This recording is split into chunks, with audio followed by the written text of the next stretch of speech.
Bueno, la pandemia la estoy pasando como todo el mundo. Momentos difíciles, pero sé que el Señor está al control de mi vida. Y también sé que si me llega a contagiar este coronavirus o algo, llego a morir o algo, sé que estaba predestinado por el Señor. Lo tenía anticipado ya de hace mucho esto.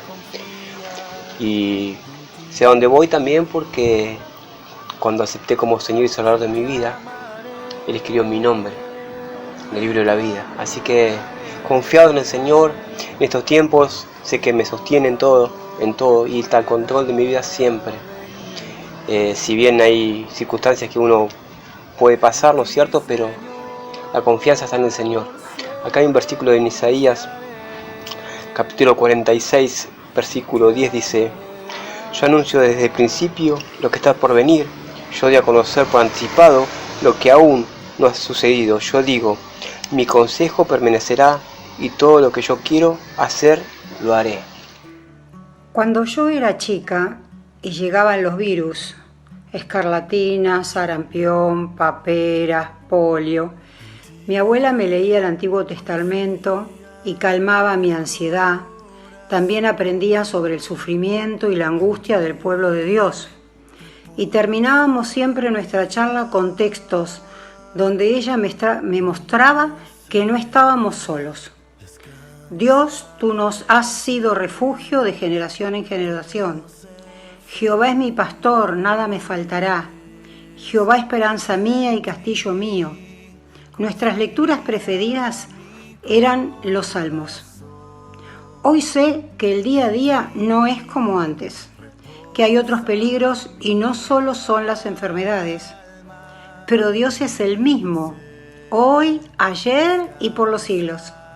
Él me da esperanza, me da fortaleza, me da paz, es mi refugio.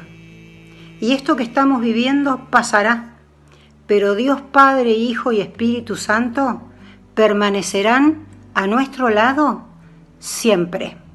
Gloria a Dios. No tengas miedo, yo estoy aquí, dice Jesucristo. Yo di mi vida por ti en una cruz. Yo te salvé del pecado más grande, o sea, de la pandemia y del virus más grande que puede existir a nivel humano, es el pecado. No el coronavirus, obvio. Pero si bien es cierto, quédate tranquilo, porque si un día yo supe qué día nací, o sea, nací un 16 de junio, ¿verdad? Pero si Dios tiene el control del día que iba a nacer, de los padres que iba a tener, Él también sabe el día que me voy a ir. Así que no te angusties porque en algún momento te vas a ir con el Señor, a la presencia del Señor. Y ahí también vas a estar desarmado como ahora. Entonces esto es como si fuera un simulacro. ¿Qué vas a hacer cuando estés enfrente del Señor? ¿Qué vas a hacer? Bueno, en mi caso yo voy a decir, bueno, yo soy hija tuya, hija porque me salvaste, porque enviaste a tu hijo a morir en una cruz y es lo que me da confianza de estar contigo, porque me amaste primero, porque me diste ese gran regalo de tener vida eterna, porque fue lo que me mantuvo cuando estuve en esa tierra, cuando estuvo el coronavirus. Y bueno, a ti siempre he dado la gloria y la honra y sabía y estoy segura todavía aún más de que sé que pronto estaremos frente a Él. Y bueno, también tengo que estar frente a Él en estos momentos y decirle, bueno, Dios, para lo que tú quieras que yo te sirva, pues aquí estoy.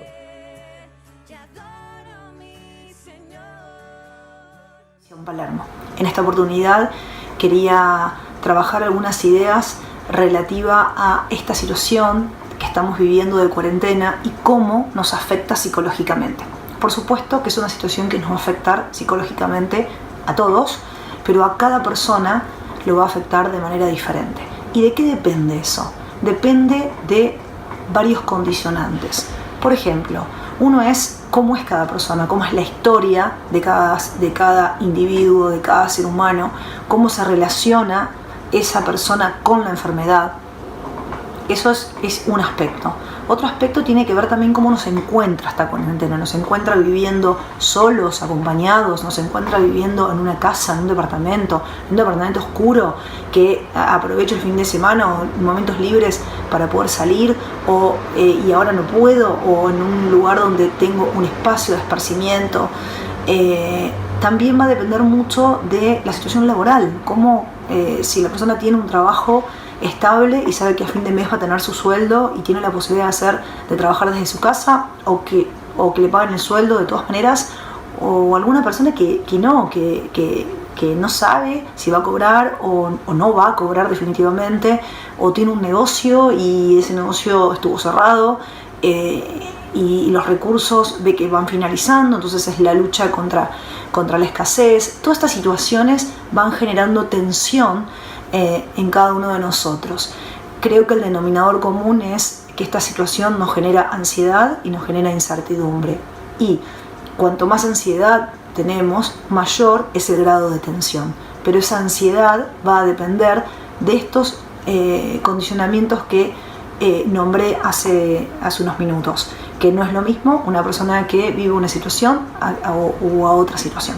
Entonces, en ese sentido, hay una relatividad y no obstante, siempre vamos a tener aspectos positivos, siempre vamos a tener alguna situación que podamos sortear.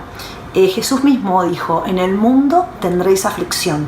Entonces ya sabemos de antemano que vamos a tener situaciones difíciles, que vamos a tener aflicciones, eso ya lo sabemos de antemano, pero Él nos dice también que va a estar con nosotros, va a estar en los momentos difíciles. Cuando en Juan 17 Jesús ora por sus discípulos, que estaban en ese momento, pero en realidad por todos sus discípulos, dice, le pide al Padre que no los saque de este mundo, pero que sí los guarde del mal. Entonces sabemos que si somos sus hijos, somos sus discípulos, Él nos va a guardar del mal. Entonces poder empezar a trabajar estas ideas, estos pensamientos positivos, que no son pensamientos positivos en sí, sino pensamientos llenos de la palabra de Dios, estos pensamientos que se traducen en palabras, y estas palabras que contagian a otros. Ustedes saben que las emociones son muy contagiosas, entonces lo que nosotros decimos contagia a otros. Entonces construir palabras que sean positivas, palabras realistas pero positivas. Las palabras construyen mundos, las palabras sanan, pero también las palabras logran lo contrario. Entonces tenemos que tener mucho cuidado de lo que pensamos y de lo que hablamos para construir la parte o aspectos positivos de las situaciones difíciles que podemos vivir. Entonces, en este sentido, esto nos lleva a ser agradecidos, a pensar en las cosas que sí tenemos y no poner el foco en las cosas que no tenemos, ¿sí? Esto tiene que ver con una actitud del corazón, poder enfatizar, poner foco en lo positivo, y en ese sentido pensar en otros, no dejar de pensar en nosotros, pensar por supuesto en su justa medida, pero también pensar en otros. Se nos exigió un aislamiento físico, pero no un aislamiento emocional, un aislamiento afectivo. Gracias a Dios tenemos, la tecnología está de nuestro lado, la tecnología nos ayuda, y en ese sentido es muy importante. Ustedes imagínense una cuarentena cuando no existían las redes sociales, solo existía el teléfono y muchas personas ni siquiera tenían teléfono. Hubiera sido mucho más difícil.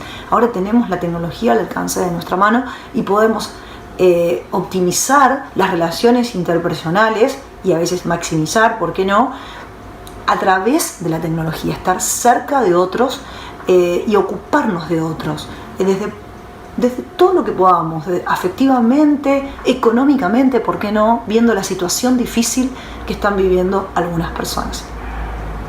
En otro sentido, también tenemos que pensar que estamos viviendo una situación distinta a la que vivíamos. Eso nos lleva a replantear y a reconstruir una rutina distinta, horarios nuevos, situaciones nuevas, y ser creativos, porque justamente estamos viviendo una situación diferente y podemos aprovechar estos tiempos para hacer otras cosas que no hacíamos cuando no estábamos en cuarentena. Entonces, esta situación a veces nos hace pensar que que estoy en un stand-by, o sea, en un paréntesis, o que como no me dejan hacer tal cosa, estoy perdiendo de hacer otras, ¿no? El tiempo es vida, entonces no me dejan hacer esto y estoy perdiendo tiempo, por consiguiente estoy perdiendo vida.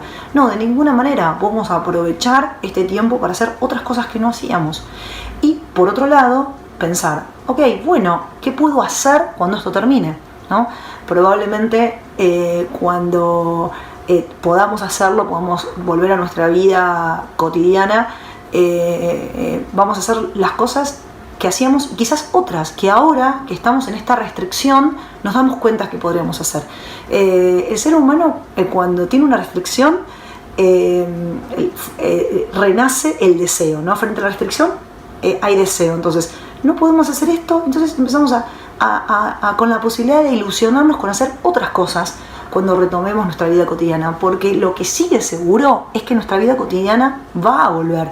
Esto es un tiempo acotado, tiene un intervalo temporal que tiene un comienzo y que tiene un fin. Por consiguiente, vamos a volver a nuestra vida cotidiana. Eso nos ayuda a bajar la ansiedad, a saber que vamos a retomar nuestra vida y ¿por qué no entonces aprovechar este momento para hacer otras cosas que eventualmente no hacíamos?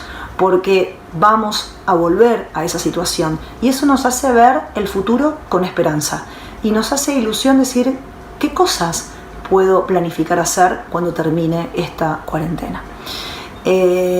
Bueno, les dejo un saludo muy grande. Creo que ya pude dar una idea a cómo esto nos afecta y qué hacer frente a la ansiedad y a la incertidumbre que todos vivimos frente a esta situación.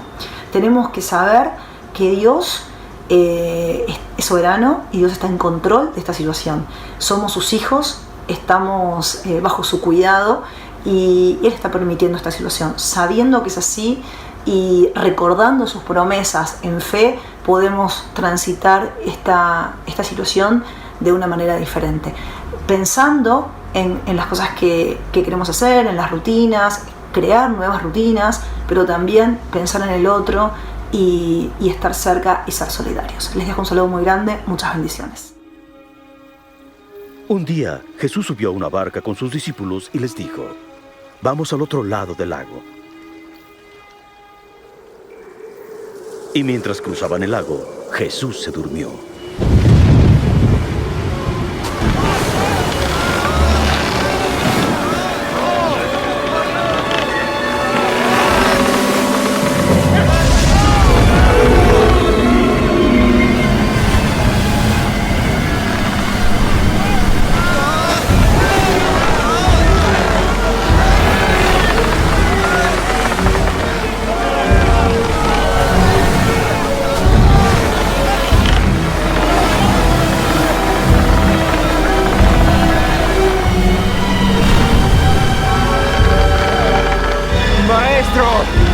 ¡Maestro!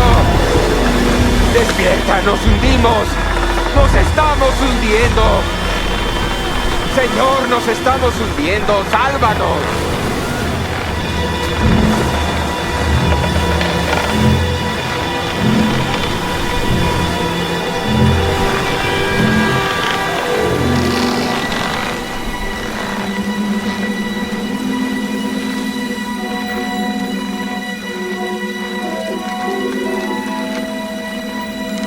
¡Vamos a ser salvados!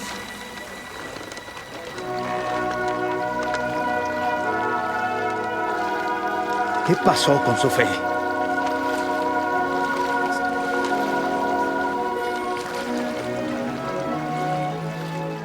Leemos Marcos 4:35. Ese día, al anochecer, les dijo a sus discípulos: crucemos al otro lado.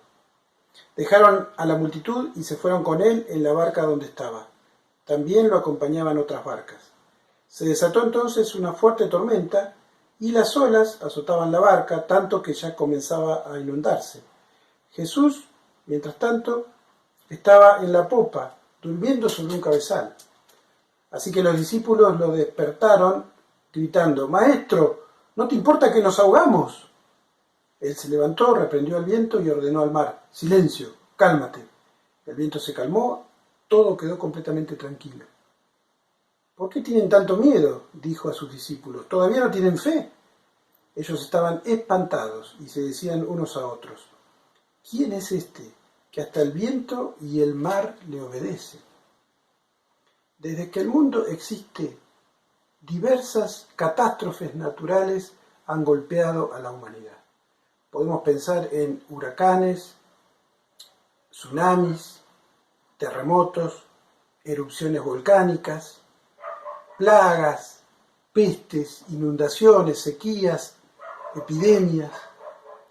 Recuerdo 1980, yo era adolescente, y en mi ciudad natal, Olavarría, una inundación hizo que mi casa quedara totalmente cubierta por las aguas.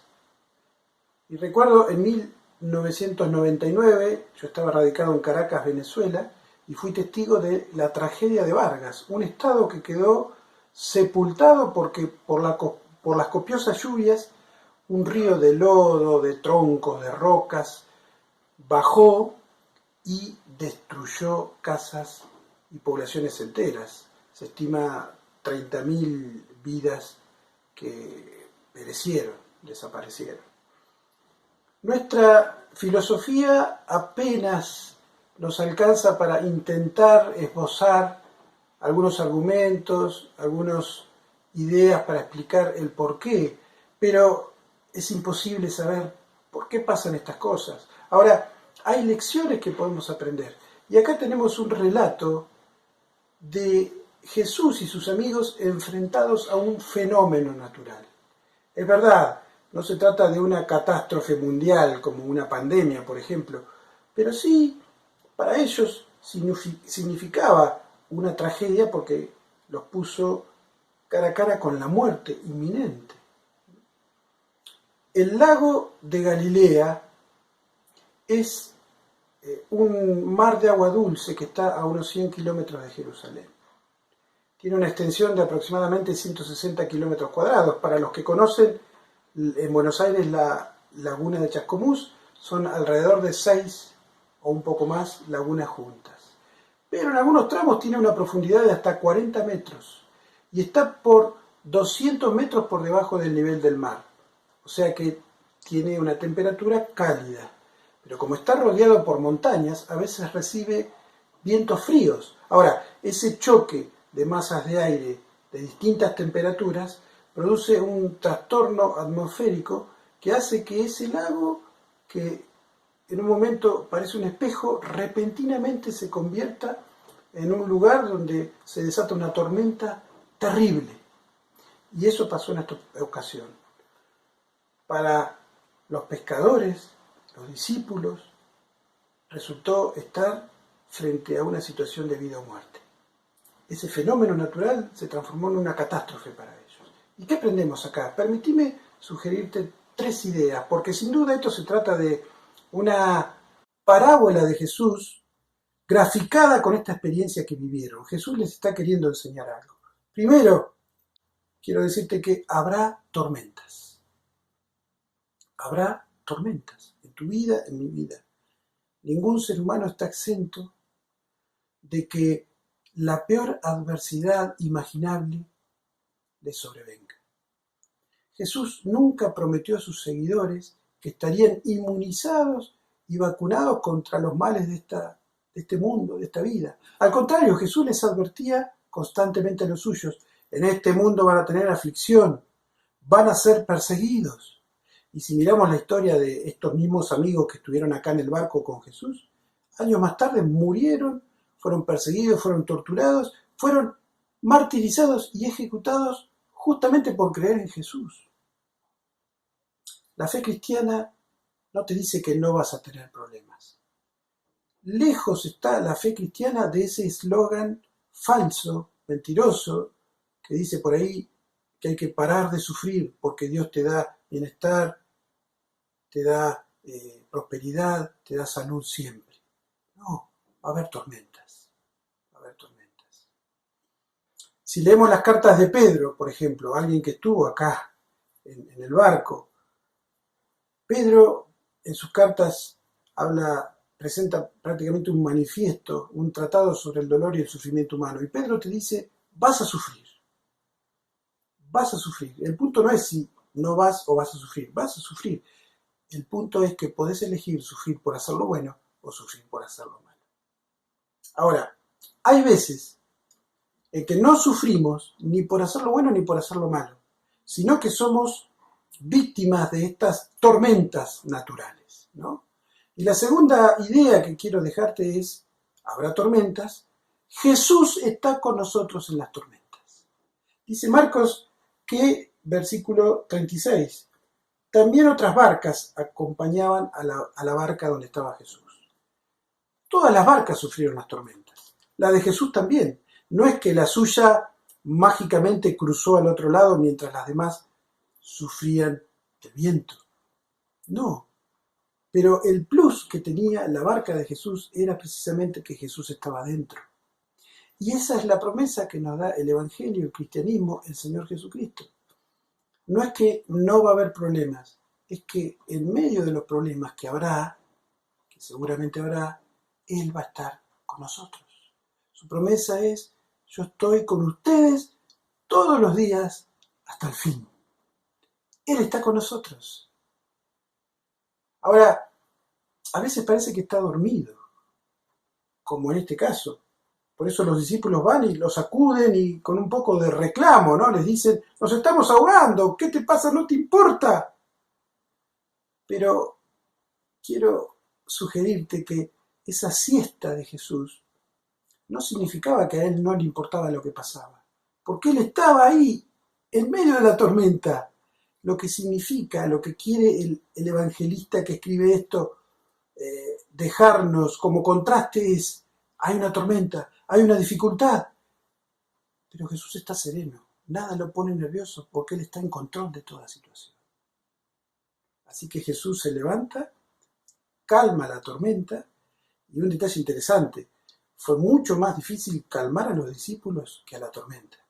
Como diciéndonos, muchas veces nuestra ansiedad, nuestra angustia en nuestra mente es más problemática que el problema mismo. Una tercera idea para terminar.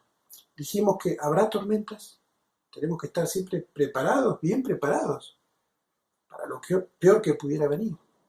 Dijimos que Jesús está con nosotros en las tormentas, y ahí empezamos a prepararnos, Él está a nuestro lado. Y te digo como tercera idea, permitime, Jesús está en control de las tormentas. Él está soberanamente al mando de todo. Algo interesante de los evangelistas, Mateo, Marcos, Lucas, los tres relatan este incidente. Y los tres, en el capítulo siguiente, párrafos después, van a hablar de Jesús, echando fuera una legión de demonios de una persona, sanando a una mujer que tenía hemorragia desde hacía 12 años y volviendo a la vida a una adolescente hija de un dirigente judío, Jairo. Es decir, la secuencia es clara. Jesús tiene autoridad sobre la naturaleza, como lo muestra en esta tormenta. Jesús tiene autoridad sobre los mismos poderes de maldad, porque libera a una persona de demonios. Y no sé cuál es tu postura al respecto, pero los poderes de maldad que existen, existen.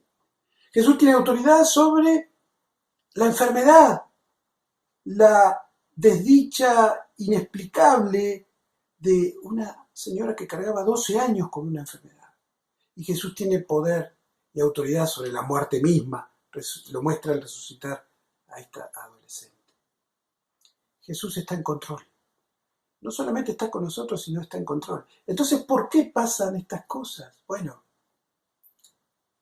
lo que podemos decir es que seguramente hay un propósito pedagógico detrás. Después de esta experiencia, los discípulos crecieron en su fe, no volvieron a ser los mismos. Por eso quedan asombrados y dicen, ¿quién es este? Admirados de Jesús. Le obedece la naturaleza.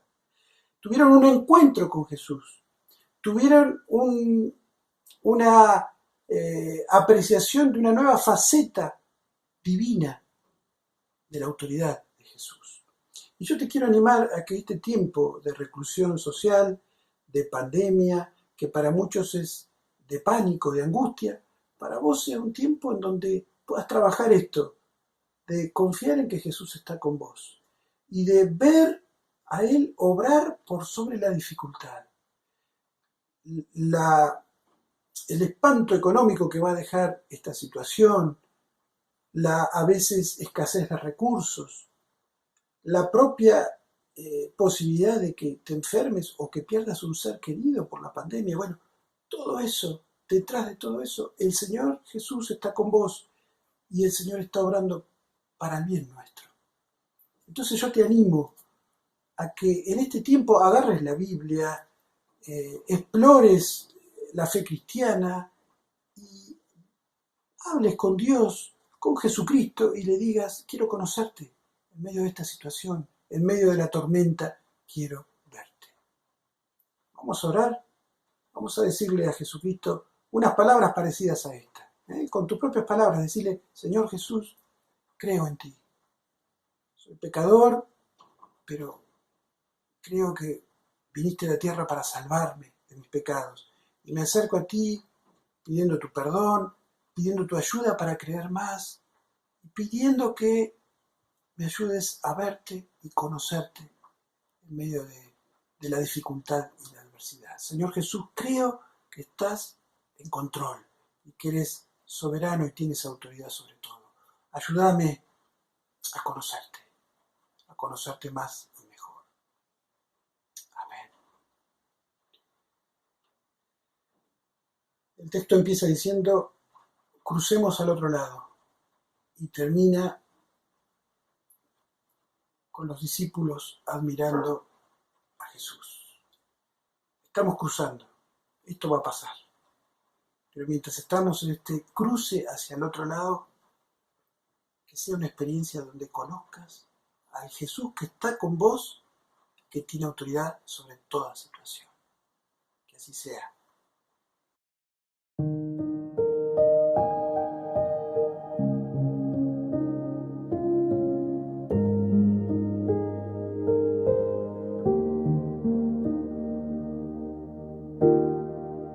Quien transforma el corazón, que alejado y duro está, quien sostiene la creación y jamás me dejará, quien conoce mi interior y me ama aún así, quien tiene todo el control y camina junto a mí. Solo Jesús.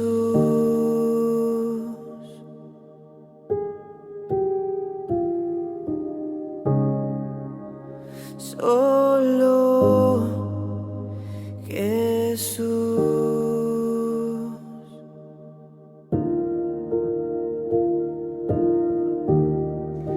Quien mi vida rescató,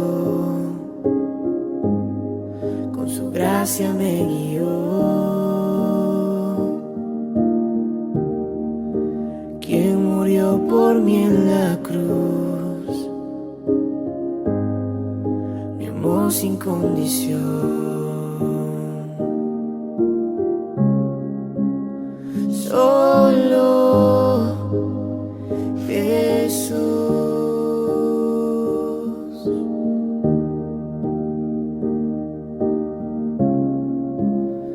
Solo Jesús. De tu amor cantaré, no quiero algo más. Solo Jesús, el Rey y Señor de mi corazón, Cristo eres tú.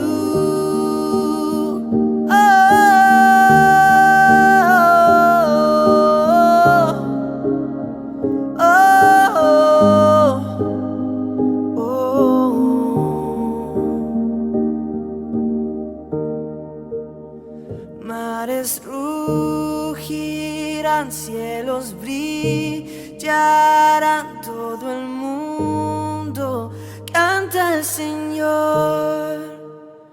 Rocas clamarán, montes caerán, todo el mundo canta al Señor. Mares rugirán, cielos brillarán, todo el mundo canta al Señor. Rocas clamarán, montes caerán, todo el mundo canta al Señor. Solo, solo, solo, solo, solo, solo Jesús. Solo, solo, solo, solo, solo, solo Jesús. De tu amor cantaré, no quiero algo más, solo Jesús.